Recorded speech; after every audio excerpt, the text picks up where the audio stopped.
Student, তোমরা যারা ক্যালকাটা ইউনিভার্সিটির আন্ডারে 6 সেমিস্টারের ছাত্রছাত্রী আছো, অর্থাৎ অনার্সের ছাত্রছাত্রী আছো এবং এডুকেশন সাবজেক্টটা তোমাদের মাইনর সাবজেক্ট হিসাবে আছে, তোমাদের জন্য আজকের ক্লাসটা খুবই গুরুত্বপূর্ণ। আজকের ক্লাসে তোমাদের 6 সেমিস্টারে এডুকেশন মাইনরের যে দুটি পেপার পড়তে হবে, এই দুটি পেপারের সিলেবাস এবং 100% কমনযোগ্য সাজেশন নিয়ে আলোচনা করব। তবে আবারও একবার বলে দিই, তোমরা যারা অনার্সের স্টুডেন্ট, এই সিলেবাস এবং সাজেশন কেবলমাত্র তোমাদের জন্য, অর্থাৎ তোমরা যারা এমডিসি কোর্সের স্টুডেন্ট তোমাদের জন্য নয়, তোমাদের সিলেবাস কিন্তু আলাদা আছে। তোমরা যারা অনার্সের স্টুডেন্ট, অর্থাৎ তোমরা অন্য কোনো একটা সাবজেক্টে অনার্স নিয়েছো কিন্তু এডুকেশন সাবজেক্টটা তোমাদের মাইনর সাবজেক্ট হিসাবে আছে, এই সাজেশন এবং সিলেবাস তোমাদের জন্য। তোমাদের 6 সেমিস্টারে প্রথম যে পেপারটি আছে, পেপারটি হচ্ছে গাইডেন্স অ্যান্ড কাউন্সিলিং, এবং দ্বিতীয় যে পেপারটি আছে এডুকেশন অর্গানাইজেশন অ্যান্ড প্ল্যানিং। এই দুটি পেপারে তোমরা এবারে সিলেবাস এবং সাজেশন দেখে নাও, এবং তোমরা যারা ইংলিশ ভার্সনের স্টুডেন্ট আছো তোমরাও আজকে ক্লাসটা দেখো, কারণ সাজেশনটা তো বাংলায় থাকছে, সিলেবাসটা তো বাংলায় থাকছে, তার সঙ্গে সঙ্গে ইংলিশেও থাকছে, যাতে তোমাদের কোনো সমস্যা না হয়। প্রথমে তোমরা সিলেবাসটা দেখে নাও, তারপর সাজেশন নিয়ে আলোচনা করব। তোমাদের প্রথম পেপার হচ্ছে গাইডেন্স অ্যান্ড কাউন্সিলিং, অর্থাৎ নির্দেশনা ও পরামর্শদান। এই পেপারের প্রথমে তোমরা সিলেবাস দেখো। ইউনিট ওয়ান থেকে যেটা পড়তে হচ্ছে গাইডেন্স মানে নির্দেশনা, এর অর্থ, সংজ্ঞা, কার্যাবলী। তারপর হচ্ছে ব্যক্তিগত দলগত নির্দেশনার অর্থ, সুবিধা অসুবিধা। পরে হচ্ছে দেখো মাধ্যমিক বিদ্যালয়ে নির্দেশনার প্রয়োজনীয়তা এবং একটি ভালো বিদ্যালয়ে নির্দেশনার কর্মসূচির শর্তাবলী। 2 নম্বর ইউনিটের সিলেবাস দেখো। 2 নম্বর ইউনিট হচ্ছে শিক্ষামূলক নির্দেশনার অর্থ, শিক্ষার বিভিন্ন স্তরে কার্যাবলী। নেক্সট হচ্ছে বৃত্তিমূলক নির্দেশনার অর্থ, শিক্ষার বিভিন্ন স্তরে কার্যাবলী। তারপরে ব্যক্তিগত নির্দেশনার অর্থ, কিশোর কিশোরীদের জন্য গুরুত্ব। তারপরে আছে দেখো, তারপরে হচ্ছে কাউন্সিলিং মানে পরামর্শদান, পরামর্শদানের অর্থ, গুরুত্ব ও পরিধি। নেক্সট হচ্ছে দেখো পরামর্শদানের কৌশল, সেখানে হচ্ছে নির্দেশক অনির্দেশক, সার সংগ্রহমূলক বা সমন্বয়। নেক্সট হচ্ছে দেখো, ব্যক্তিগত ও দলগত পরামর্শদানের অর্থ ও গুরুত্ব। এবারে পরের যে পেপারটি আছে MN4 পেপার, সেটা হচ্ছে educational organization and planning. Education organization and planning মানে হচ্ছে শিক্ষাগত সংগঠন ও পরিকল্পনা। এই পেপারের সিলেবাস দেখো। ইউনিট 1-এ থাকছে তোমাদের সংগঠনের ধারণা, সেখানে সংজ্ঞা ও নীতিসমূহ। তারপর সংগঠনের প্রকৃতি ও বৈশিষ্ট্যসমূহ। নেক্সট হচ্ছে প্রাতিষ্ঠানিক সংগঠনের ধারণা, সংজ্ঞা, প্রতিষ্ঠান, সংগঠনের মধ্যে পার্থক্য। এবার দ্বিতীয় ইউনিট হচ্ছে তোমাদের দেখো, দ্বিতীয় ইউনিট প্রাতিষ্ঠানিক পরিকাঠামো যে বা প্লান্টের অর্থ এবং উপাদানসমূহ। নেক্সট হচ্ছে গ্রন্থাগার এবং সময় তালিকার বৈশিষ্ট্যসমূহ। নেক্সট হচ্ছে প্রাতিষ্ঠানিক চিকিৎসা পরিষেবা, কর্মশালা, গবেষণাগারের বৈশিষ্ট্যসমূহ। নেক্সট হচ্ছে শিক্ষাগত পরিকল্পনার অর্থ, লক্ষ্য ও উদ্দেশ্যসমূহ। নেক্সট হচ্ছে শিক্ষাগত পরিকল্পনার ধাপসমূহ। নেক্সট হচ্ছে শিক্ষাগত পরিকল্পনার ধারণা এবং তাৎপর্য। দুটো পেপারের তোমরা সিলেবাস বুঝে নিলে, এবার এই দুটি পেপারের 100% কমনযোগ্য সাজেশন তোমরা বুঝে নাও। এবারে তোমরা দুটি পেপারের সম্পূর্ণ সাজেশন দেখে নাও। প্রথম পেপার হচ্ছে গাইডেন্স অ্যান্ড কাউন্সিলিং। এখানে ইউনিট 1 থেকে দেখো 10 নম্বরের যেসব প্রশ্ন তৈরি করবে, এবং তোমরা এই সাজেশন দেখে নিশ্চিন্তে থাকতে পারো যে এখান থেকে তোমরা 100% কেন তার বেশি প্রশ্নই তোমরা পরীক্ষায় কমন পাবে, এবং সেটা তোমরা নিজেরাও জানো যে আমার সাজেশন থেকে পরীক্ষায় কতটা কমন আসে, কারণ 6 সেমিস্টারে চলে এসছো, তাই তোমাদের আর বলতে লাগবে না। প্রথম প্রশ্ন দেখো, নির্দেশনার সংজ্ঞা দাও এবং নির্দেশনার কার্যাবলী আলোচনা করো। দ্বিতীয় প্রশ্ন হচ্ছে মাধ্যমিক বিদ্যালয়ে নির্দেশনার প্রয়োজনীয়তা আলোচনা করো। 3 নম্বর প্রশ্ন, ব্যক্তিগত নির্দেশনা বলতে কি বোঝো, এর সুবিধা অসুবিধা আলোচনা করো। এই 3টি প্রশ্ন এখান থেকে হচ্ছে মোস্ট ইম্পর্টেন্ট।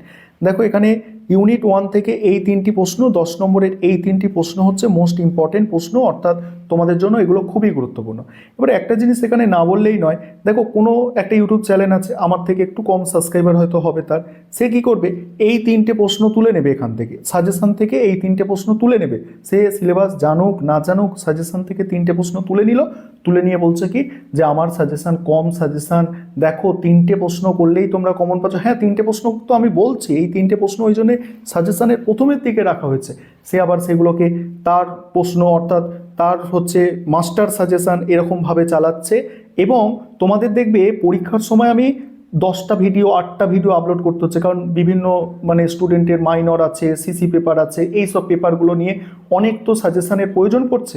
তখন এতগুলো ভিডিও আপলোড করলে তার আবার সমস্যা কি, সে বলছে দেখো টাকা ইনকাম করার জন্য এতগুলো ভিডিও একদিনে পোস্ট করছে। ইউটিউবে সেরকম কোনো টাকা আসে না, কোটি কোটি লাখ লাখ টাকা আমরা ইউটিউবে অ্যাড থেকে পাই না, সে জানে কি জানি না, ঠিক আছে।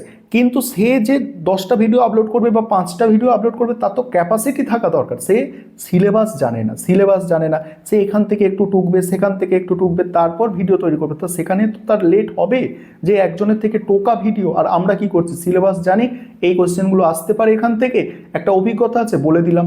আমাদের পক্ষে 10টা কেন 20টা ভিডিও তৈরি করাও সহজ, কারণ আমাদের সিলেবাস সম্পর্কে আমরা অবগত।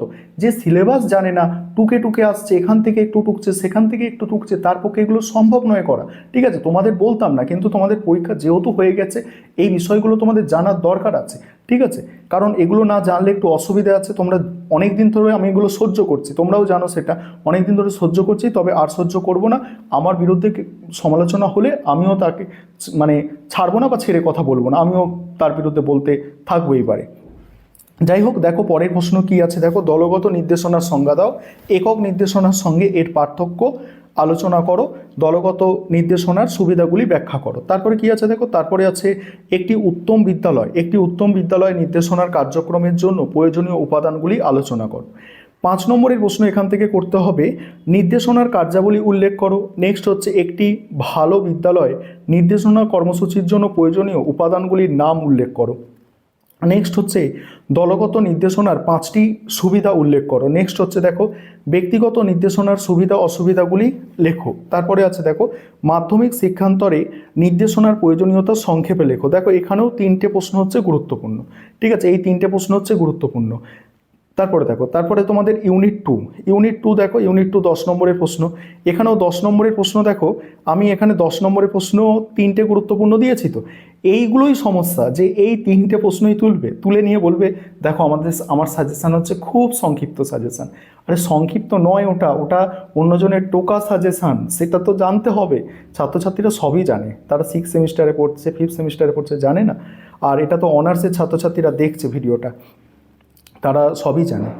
দেখো ইউনিট 2 থেকে দেখো, যাই হোক ইউনিট 2 থেকে দেখো, প্রথম প্রশ্ন আছে 10 নম্বরের প্রশ্ন, শিক্ষামূলক নির্দেশনার সংজ্ঞা দাও, শিক্ষার বিভিন্ন স্তরে শিক্ষামূলক নির্দেশনার কাজগুলি আলোচনা করো। তারপরে হচ্ছে বৃত্তিমূলক নির্দেশনা বলতে কি বোঝো, শিক্ষার বিভিন্ন স্তরে বৃত্তিমূলক নির্দেশনার কাজগুলি আলোচনা করো। পরের প্রশ্ন, ব্যক্তিগত নির্দেশনা এর অর্থ, কিশোরদের জন্য এর গুরুত্ব আলোচনা করো। পরের প্রশ্ন আছে আধুনিক শিক্ষা ব্যবস্থায় বৃত্তিমূলক নির্দেশনার কার্যাবলী সম্পর্কে আলোচনা করো। তারপর 5 নম্বরের প্রশ্ন শিক্ষার বিভিন্ন স্তরে শিক্ষামূলক নির্দেশনার কাজগুলি সংক্ষেপে লেখো। তারপরে আছে দেখো, তারপরে বৃত্তিমূলক নির্দেশনার গুরুত্ব। নেক্সট হচ্ছে কৈশোরকালে ব্যক্তিগত নির্দেশনার প্রয়োজনীয়তা, ব্যক্তিগত নির্দেশনার সুবিধাগুলি লেখো। এবার 3 নম্বর ইউনিট থেকে দেখো 10 নম্বরের প্রশ্ন হচ্ছে পরামর্শদানের সংজ্ঞা দাও, এর গুরুত্ব পরিধি আলোচনা করো। তারপরেই হচ্ছে পরামর্শদান কৌশল নির্দেশনামূলক, অনির্দেশনামূলক এবং সমন্বিত আলোচনা করো। পরামর্শদানের এই কৌশলগুলো আলোচনা করতে বলা হচ্ছে। তারপর সমন্বিত পরামর্শদানের বৈশিষ্ট্য ও সুবিধাগুলি আলোচনা করো। এখানেও 3টে প্রশ্ন গুরুত্বপূর্ণ, 3টে নয়, এখানে 4টে প্রশ্ন গুরুত্বপূর্ণ, এটা একটা স্টার দিয়েছি আমি, তবে এখানে 4টে প্রশ্ন গুরুত্বপূর্ণ। প্রত্যক্ষ ও পরোক্ষ পরামর্শদানের সংজ্ঞা ও পার্থক্য ব্যাখ্যা করো। তারপর ব্যক্তিগত ও দলগত পরামর্শদানের অর্থ ও গুরুত্ব আলোচনা করো। 5 নম্বরের প্রশ্ন দেখবে, 5 নম্বরের প্রশ্ন হচ্ছে ঐচ্ছিক বা সমন্বিত পরামর্শদানের বৈশিষ্ট্যগুলি উল্লেখ করো। নেক্সট হচ্ছে পরামর্শদানের পরিধি সম্বন্ধে সংক্ষেপে লেখো। নেক্সট হচ্ছে দলগত পরামর্শদানের গুরুত্ব আলোচনা করো। নেক্সট হচ্ছে প্রত্যক্ষ পরামর্শদানের বৈশিষ্ট্যগুলি উল্লেখ করো। নেক্সট পরোক্ষ পরামর্শদানের বৈশিষ্ট্যগুলি লেখো। নেক্সট একক পরামর্শদানের সুবিধা অসুবিধাগুলি লেখো। তারপরে হচ্ছে তোমাদের 4 পেপার যেটা আছে, অর্থাৎ সেকেন্ড মাইনর পেপার 6 সেমিস্টারে, সেটা হচ্ছে এডুকেশনাল অর্গানাইজেশন অ্যান্ড প্ল্যানিং। এই পেপারের এবার সম্পূর্ণ সাজেশন বুঝে নাও, ওইভাবে ইউনিট অনুযায়ী, ঠিক আছে, ওইভাবে ইউনিট অনুযায়ী সাজেশন তোমরা বুঝে নাও। আর যেগুলো মোস্ট ইম্পর্টেন্ট তোমরা জানো, স্টার দেওয়া আছে, ঠিক আছে।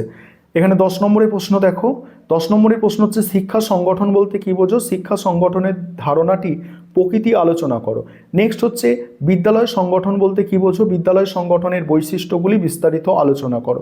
3 নম্বর হচ্ছে শিক্ষা ব্যবস্থাপনা। শিক্ষা ব্যবস্থাপনা বা প্রশাসন বলতে, শিক্ষা ব্যবস্থাপনা বা শিক্ষা প্রশাসন বলতে কি বোঝো, স্বৈরাচারী ও গণতান্ত্রিক ব্যবস্থাপনার মধ্যে তুলনা করো বা পার্থক্য লেখো। ঠিক আছে, তারপরে প্রশ্ন শিক্ষা প্রতিষ্ঠান, দেখো প্রাতিষ্ঠানিক এবং সাংগঠনের, প্রতিষ্ঠান এবং সংগঠনের মধ্যে পার্থক্য, প্রতিষ্ঠান ভিত্তিক সংগঠনের ধারণাটি ব্যাখ্যা করো এবং এর প্রয়োজনীয়তা আলোচনা করো। এবারে 5 নম্বরের প্রশ্নগুলো নিয়ে আলোচনা করব। তার আগে একটা বিষয় তোমাদের বলি, তোমাদের জন্য অনলাইন কোচিং ক্লাস চলছে। তোমরা যদি কেউ পেড ব্যাচে অ্যাডমিশন নিতে ইচ্ছুক থাকো তাহলে পেড ব্যাচে অ্যাডমিশন নিতে পারো, আমাদের ক্লাস শুরু হয়ে গেছে।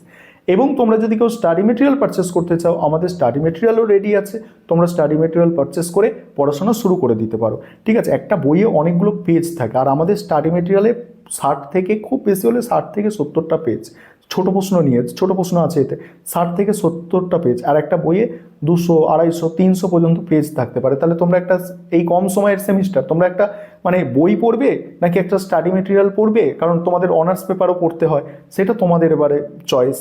যাই হোক, দেখে নাও 5 নম্বরের প্রশ্ন দেখো, শিক্ষা ব্যবস্থাপনার তাৎপর্য বা গুরুত্বগুলি উল্লেখ করো। তারপরে বিদ্যালয় সংগঠনের ধারণাটি সংক্ষেপে লেখো। নেক্সট হচ্ছে সংগঠন ও ব্যবস্থাপনার মধ্যে সম্পর্ক ও পার্থক্য সংক্ষেপে লেখো। নেক্সট হচ্ছে শিক্ষা সংগঠনের বৈশিষ্ট্যগুলি কী কী। এবার 2 নম্বর ইউনিট দেখো, 2 নম্বর ইউনিটের 10 নম্বরের প্রশ্ন দেখো, স্কুল প্লান্ট বলতে কি বোঝো, স্কুল প্লান্টের বিভিন্ন উপাদানগুলির সম্পর্কে বিস্তারিত আলোচনা করো। তারপরেই আছে দেখো, বিদ্যালয় শিক্ষার গ্রন্থাগারের ভূমিকা ও গুরুত্ব আলোচনা করো। একটি আদর্শ বিদ্যালয় গ্রন্থাগারের বৈশিষ্ট্যগুলি কি হওয়া উচিত। নেক্সট হচ্ছে সময় তালিকা বলতে কি বোঝো, বিদ্যালয়ের সময় তালিকার গুরুত্ব ও বৈশিষ্ট্যগুলি আলোচনা করো। নেক্সট হচ্ছে বিদ্যালয়ে স্বাস্থ্য পরিষেবা কেন প্রয়োজন, বিদ্যালয়ে স্বাস্থ্য পরিষেবার কর্মসূচি বা বৈশিষ্ট্য লেখো। নেক্সট হচ্ছে দেখো, একটি মাধ্যমিক স্কুলের স্কুল প্ল্যান্ট বা ভৌত পরিকাঠামো সম্পর্কিত প্রয়োজনীয় বিষয়বস্তুগুলি আলোচনা করো। এখানেও দেখো 4টে প্রশ্ন আমি মোস্ট ইম্পর্টেন্ট বলেছি, যে অনেক প্রশ্ন এখানে মোস্ট ইম্পর্টেন্ট আছে তা নয়, 4টে প্রশ্ন, তবে এক্সট্রা কিছু প্রশ্ন দিয়ে রাখতে হয়। অনেক ছাত্রছাত্রী আছে সিলেবাসটা একটু ভালো করে স্টাডি করতে চায়, তাদের জন্য 1-2 এক্সট্রা প্রশ্ন এখানে দেওয়া থাকে। এবার 5 নম্বরের প্রশ্ন দেখো, 5 নম্বরের প্রশ্ন, মাধ্যমিক বিদ্যালয়ের সময় তালিকা প্রস্তুত করার নীতিগুলি লেখো। নেক্সট হচ্ছে স্কুল প্ল্যান্টের যে কোনো 5টি উপাদান সংক্ষেপে লেখো। নেক্সট হচ্ছে কর্মশালা ও ল্যাবরেটরি এর বৈশিষ্ট্য সম্পর্কে টিকা লেখো। গ্রন্থাগার সংগঠনের প্রয়োজনীয়তা বা বৈশিষ্ট্য লেখো। নেক্সট হচ্ছে বিদ্যালয়ে স্বাস্থ্য পরিষেবার প্রয়োজনীয়তা কী। এবারে তোমাদের 3 নম্বর ইউনিট, অর্থাৎ শেষ যে ইউনিটটা আছে দেখো, শেষ ইউনিট, প্রথম প্রশ্ন 10 নম্বরের, শিক্ষা পরিকল্পনা বলতে কি বোঝো, শিক্ষা পরিকল্পনার বিভিন্ন স্তরগুলি বিস্তারিত আলোচনা করো। তারপরে আছে দেখো, তারপরেই আছে শিক্ষা পরিকল্পনার উদ্দেশ্য, গুরুত্ব বা প্রয়োজনীয়তা আলোচনা করো। গুরুত্ব বা প্রয়োজনীয়তা একই জিনিস। তারপর হচ্ছে শিক্ষা পরিকল্পনার বিভিন্ন প্রকারভেদ সম্পর্কে আলোচনা করো। এখানে স্বল্পমেয়াদী এবং দীর্ঘমেয়াদী পরিকল্পনার কথা বলা হচ্ছে। তারপর হচ্ছে প্রাতিষ্ঠানিক পরিকল্পনার ধারণা দাও এবং এর গুরুত্ব আলোচনা করো। এখানেও দেখো, এখানেও যে অনেক প্রশ্ন আমি দিয়েছি না, 3টে প্রশ্ন স্টার্ট দেওয়া আছে। ঠিক আছে, তারপরে 5 নম্বরের প্রশ্ন দেখো, 5 নম্বরের প্রশ্ন হচ্ছে শিক্ষা পরিকল্পনার তাৎপর্যগুলি লেখো। নেক্সট হচ্ছে স্বল্পমেয়াদী ও দীর্ঘমেয়াদী পরিকল্পনার ধারণা দাও বা পার্থক্য লেখো। তারপরেই আছে দেখো, শিক্ষা পরিকল্পনার ধাপ বা স্তরগুলি সম্পর্কে সংক্ষেপে আলোচনা করো এবং শেষ প্রশ্ন হচ্ছে শিক্ষা পরিকল্পনার লক্ষ্য উদ্দেশ্যগুলি কী কী। এই ছিল তোমাদের সিলেবাস এবং 100% কমনযোগ্য সাজেশন। আমি 100% বলি, তবে তোমরা জানো সাজেশন থেকে 100%-এর বেশিই প্রশ্ন পরীক্ষায় কমন আসে।